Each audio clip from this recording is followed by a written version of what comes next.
नमस्कार, मैं हूं रंजीत सिंह और आप देख रहे हैं आप तक सच न्यूज़। हिमाचल प्रदेश में चुनाव है, चुनावी सरगर्मियां बहुत तेज़ हैं। वहां पर बीजेपी की सरकार है और बीजेपी की सरकार वहां पर चुनावी माहौल अभी गर्म है। जेपी नड्डा जो बीजेपी के प्रेसिडेंट हैं, हिमाचल से हैं, तो जेपी नड्डा की साख जो है वो दांव पर लगी हुई है।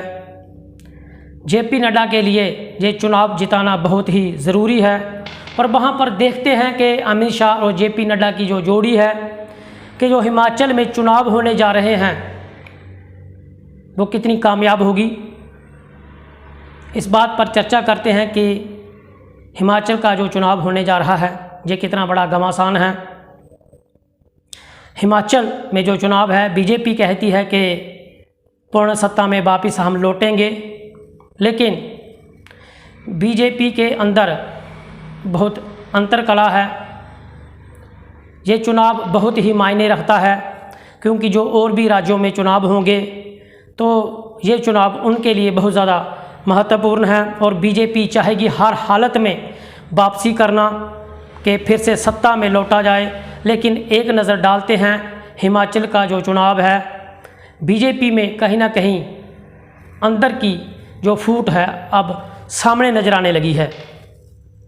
कई विधायकों के टिकट काटेंगे। प्रेम कुमार धूमल जो पिछली बार सीएम का चेहरा थे, उसके नाम पर चुनाव बीजेपी ने जीता था और आज स्थितियां ये हैं कि प्रेम कुमार जो धूमल हैं, पूर्व सीएम हैं, वो कहीं ना कहीं नदारद हैं। वो घर में बिठा दिए गए हैं, वो इलेक्शन नहीं लड़ रहे हैं। वो कह रहे हैं कि मैं खुद इलेक्शन नहीं लड़ रहा, मैं नहीं लड़ना चाहता, लेकिन ये बातें जो हैं वो छुपी नहीं रहती। भाजपा में फूट इस कदर है कि जो हिमाचल का इलेक्शन है, कई विधायकों के टिकट काटे गए हैं। एक चर्चा बहुत ज़ोरों पर है कि इन जो विधायक हैं जिनके टिकट काटे हैं वो कहीं ना कहीं निर्दलीय चुनाव लड़ेंगे, लेकिन बीजेपी जो हाईकमान है उसका दावा है कि ये मसला जो है वो सुलझा लिया जाएगा। जिन विधायकों के टिकट काटे गए हैं उनको मना लिया जाएगा, लेकिन लगता बहुत ही मुश्किल है। बीजेपी जो हिमाचल में चुनाव हो रहा है कहीं ना कहीं बैक फुट पर नज़र आ रही है। अंतरकला इतनी बड़ी हुई है कि जब धीरे धीरे करके सामने आ रही है। बीजेपी चाहे लाख दावा कर ले कि ये जो मसला है ये सुलझा लिया जाएगा, लेकिन इतना आसान नहीं है बीजेपी के लिए।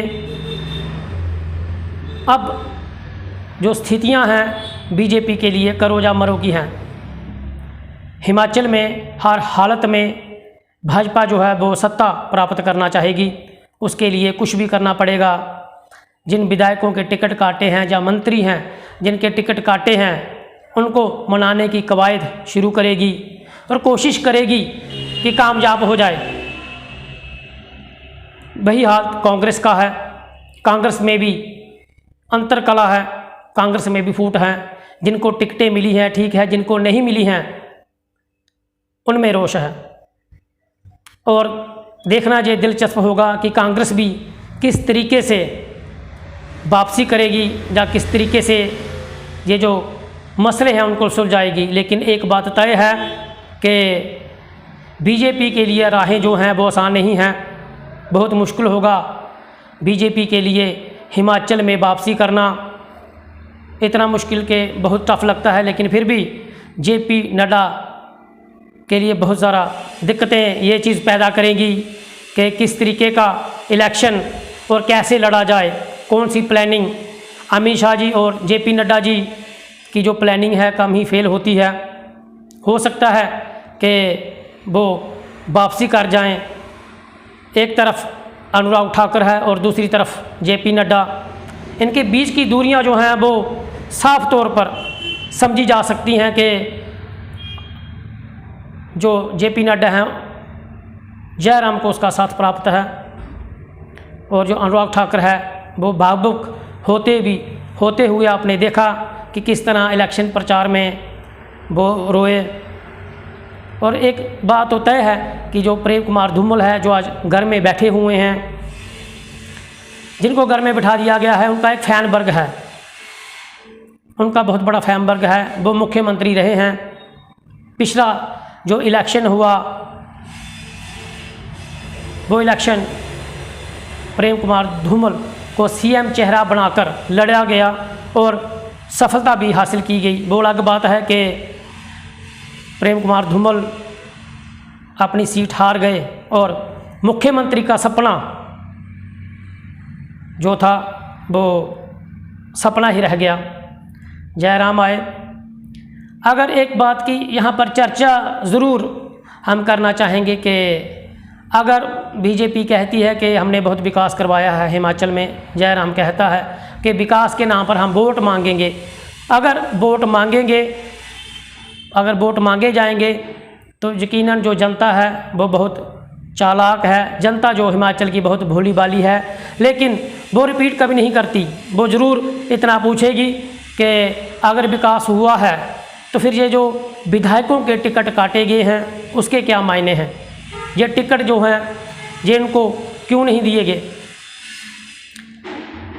और कांग्रेस, दूसरी तरफ कांग्रेस है जो दावे करती है कि इस बार सत्ता परिवर्तन होगा, कांग्रेस जो है वो हिमाचल में सरकार बनाएगी।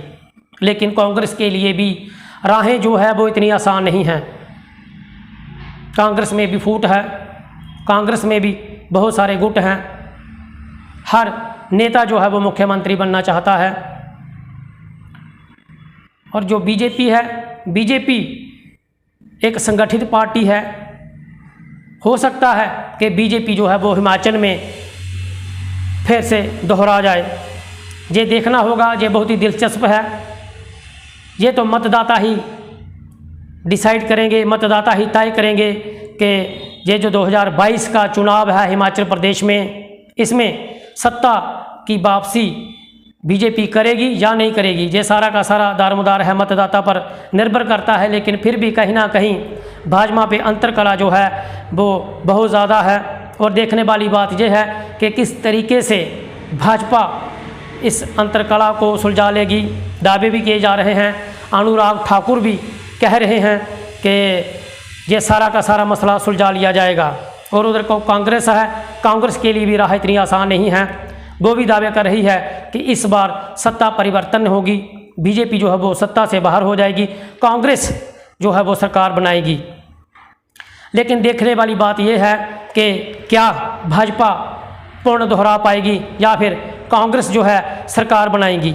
ये सारा का सारा तय मतदाता करेंगे, क्योंकि जो हिमाचल के मतदाता हैं वो बहुत ही सियाने हैं, बहुत ही चालाक हैं। वो कभी भी सत्ता परिवर्तन नहीं करते। लेकिन देखने वाली बात होगी, अगर बीजेपी वापस सत्ता में आती है तो बीजेपी के लिए बहुत बड़ी राहत होगी और बीजेपी के लिए ये बहुत ही मायने रखेगी, क्योंकि जो आगे वाले राज्यों में चुनाव होंगे उनमें इसका